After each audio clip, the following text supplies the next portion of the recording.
If you could go back to 2014 and when you started the business, what would you tell yourself? Don't give up. Bad days will come. Things will be a little bit harder, but keep going. You learn so many things. I believe that I learned more in these 5 years than the 7 years that I spent my life working in a private company. But it was part of my life, the process. Of course, I learned a lot.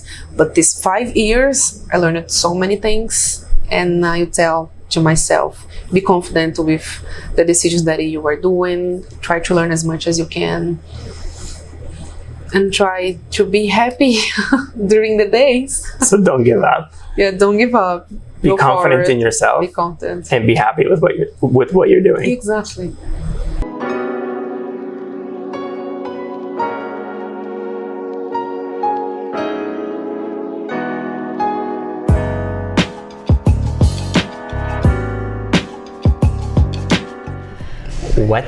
What's been the biggest challenge of opening a brick and mortar store like the one we're sitting in today?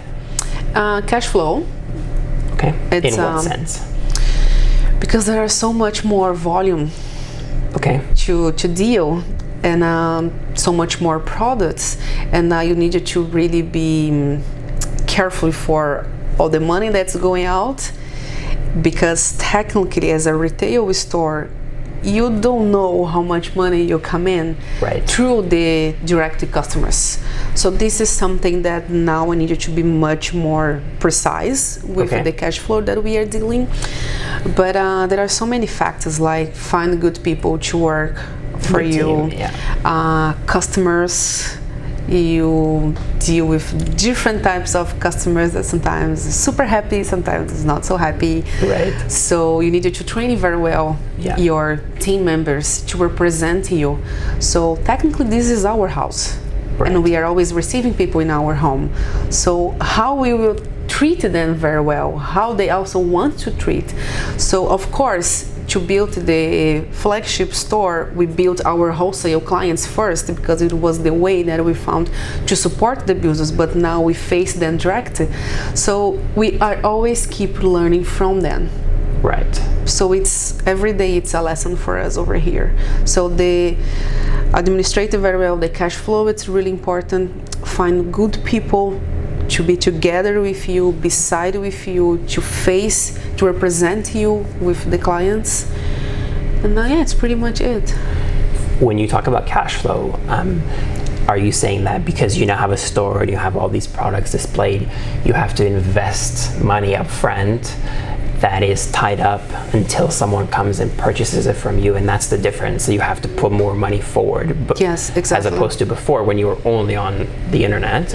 I guess you likely only produced when you got an order. Exactly. So you spent the money, but you knew you'd be getting money as well. Yes. And now it's a bit different. You have to spend it and hope to get it back. Yeah, there is always a pre-investment, and sometimes you don't receive the same amount that you was expecting for the month. Right. So you need to be careful with this.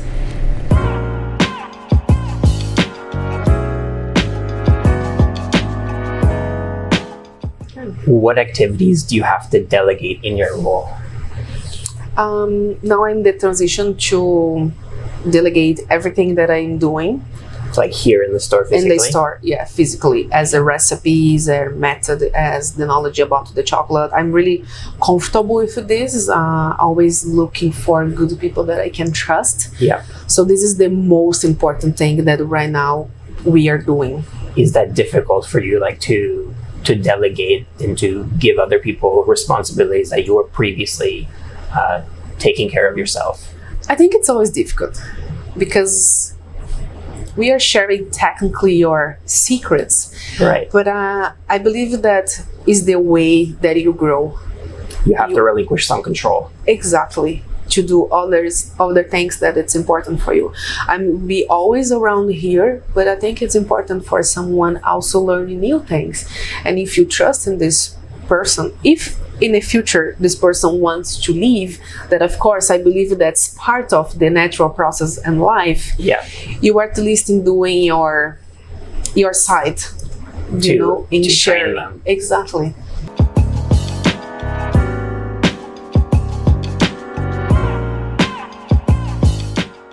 which strategies do you apply in order to deal with the difficulties of delegating? I think there is no strategies at all. I just share. Just share. That is the thing. Do you think maybe it's fair to say that you worked to get the best people that you now trust in order to share with them? That's potentially a strategy. So maybe picking the appropriate people. Yes, I'm a little bit picky. I was picky to hire people. I did so many interviews. Yeah. But in the end, you never know. You try to believe yourself that that person was the perfect fit for that specific position. Yeah. But in the end, what are you gonna do if they want to leave or if something happens? You have to take a chance. Exactly. All the time. So there is no secret at all. We try to find always the best people who also believe in the idea of the business. Right. And we will be together.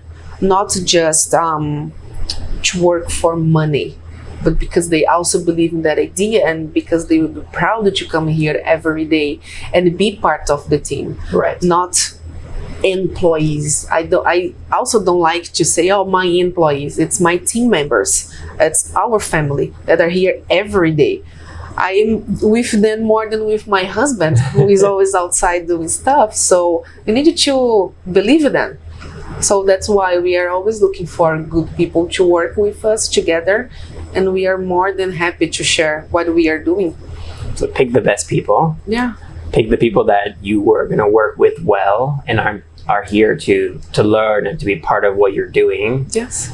And then just trust and have faith and don't worry too much about what will happen, because things always happen. Of course. It sounds like that's kind of the takeaway of your advice there. Of course, there is always training, lots of hours spent with them to make sure that like you can leave your home with them and share all your books recipes, for example, like from our grandma.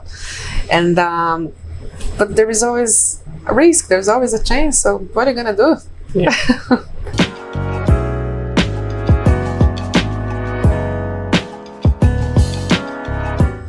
Now, looking into the future, as far as you can tell, as the CEO of Mary's Brigadeiro, what's your biggest fear? Biggest fear? To not learn. To not keep learning? Not keep learning. Just, I don't want to lose this feeling of always learn. Yeah. And I think sometimes, I don't know if a few people just are so, not confident, but so they think they are so well know about themselves and they think they don't need to learn anything else. And I don't want to lose this, because I believe learn is together with make mistakes, is meeting new people, it's get new ideas and practice and learn and grow and grow. So this is my biggest fear, to lose this feeling of learn. You want to keep that hunger for knowledge. Exactly. Always improving by learning new things, even if you make mistakes along the way. Exactly. Okay. So you want to keep that small business, that entrepreneurial spirit alive, regardless of how big you grow the business. Yeah. I like that. This is the fuel, like to keep us going.